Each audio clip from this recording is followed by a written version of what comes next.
Yeah, someone asked a question about decision making. So I put up a tweet recently that said, if you can't decide, the answer is no. And I think that's the reason I have decision making heuristics that I use. And actually, there are 3 decision making heuristics that I use. And it's very hard to come up with a decision making heuristic because there's infinite choices we're making all day long.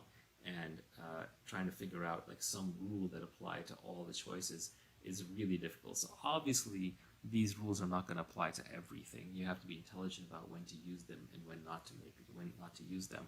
But I'll tell you my 3 decision-making heuristics.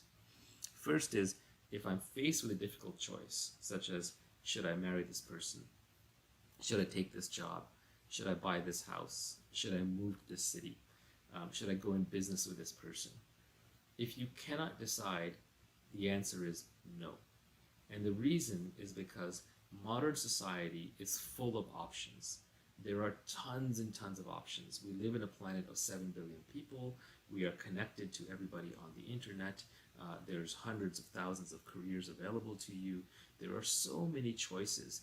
You're biologically not built to realize how many choices there are because we evolved in tribes of 150 people, where if you pass up one choice, the second thing never comes along.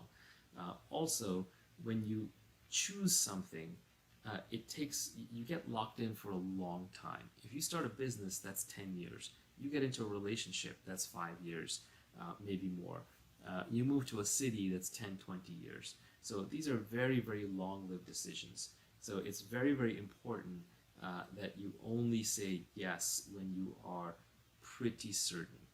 You're never going to be absolutely certain, but you're going to be very positive. If you find yourself creating a spreadsheet for a decision with a list of yeses and nos and pros and cons and checks and balances and why this is good or why that's bad, forget it. You have to internalize it in your gut and in your heart, and you have to really want something before you go for it. So my first decision-making heuristic is, if you cannot decide, the answer is no. By the way, I would ask everybody to hold your questions until I'm done with the 3 decision-making heuristics, because I'm not reading any more right now. The second decision-making heuristic that I use is, if you have 2 choices to make, such as, do I tell this person A or do I tell them B, or do I take job A or job B, or do I make this sacrifice now or do I go ahead and do what I want, whatever it is. If you have 2 choices and they're relatively equal choices, like it looks 50-50 to you, this is key. For choices where it's lopsided, 175, the other one's 25, obviously go with the 75. But if it looks equal to you, A or B, and you can't decide, take the path that is more difficult and more painful in the short term. Because what's actually going on is one of these paths requires short-term pain, and the other one maybe requires pain further out in the future. And what your brain is doing through conflict avoidance is it's trying to push off the short-term pain. And by definition, if the 2 are even and one has short-term pain, that means it has long-term gain. And by the law of compound interest, the long-term gain is where you want to go towards anyway.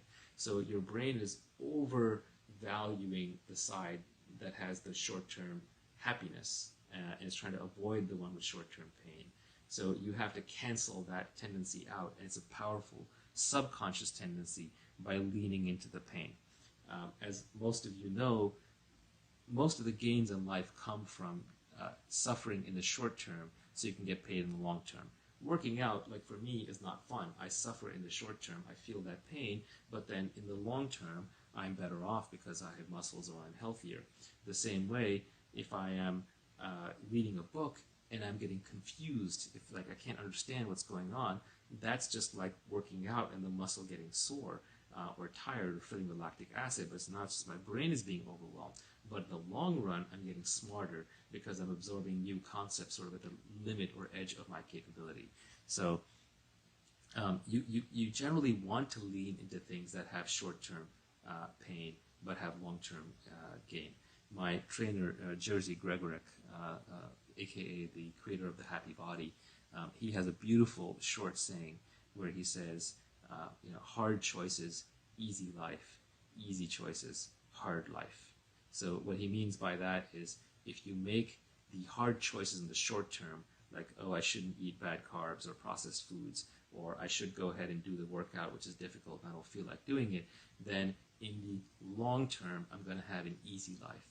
But if I make the easy choices in the short term, like I'm going to stay out drinking, I'm going to go party, I'm not going to do my work right now, I'm not going to meditate, whatever it is, then in the long term, you're going to have a very difficult life. You will not have built up that self-discipline. So that is my second heuristic for decision making. And now I'm going to talk about the third heuristic for decision making. The third one is a little different. The first one was focused on making the right long-term decision. The second one was on choosing how to split between two otherwise even paths. The third one is about cultivating peace of mind. And peace of mind is very important because it is the precursor to happiness. Happiness is one of those things that cannot be chased directly. If you chase happiness directly, what you're actually chasing is pleasure, and pleasure eventually comes with a withdrawal symptom. Like pleasure is a high, and then you crash down. Pleasure is a Ferris wheel that you get on, you ride it up, and then eventually you ride it back down. But if you actually want to be happy, if you want to be content, that comes from peace. And so the third decision-making heuristic is, if you're having, this is very helpful in times of interpersonal conflict, where you're trying to figure out whether to say something to somebody or not, that might make them angry or might get something off your chest. Make the choice that will leave you more equanimous. Equanimous is sort of a fancy word for internally calm and settled. Make the choice that will leave you more equanimous at the in the long term. And this one I can't take credit for. I got it from Kapil Gupta. He's on Twitter as well as Kapil Gupta MD, or Siddha Performance. I forget which account he's using right now. But basically, whichever choice will leave you calmer in the long term is actually the right one. If you walk away from making a choice and you still have internal turmoil, then eventually you're going to want to turn around and reverse that choice. So this helps you from having regrets.